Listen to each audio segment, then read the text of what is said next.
tonight's event, Iron Hack by Hackerspace Soul, the one ingredient happened to be tape.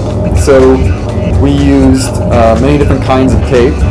So while there was one ingredient, there was actually a lot of variety in that one ingredient. And so we used that idea, and so that's how we became Iron Hack. You have to hack this secret ingredient.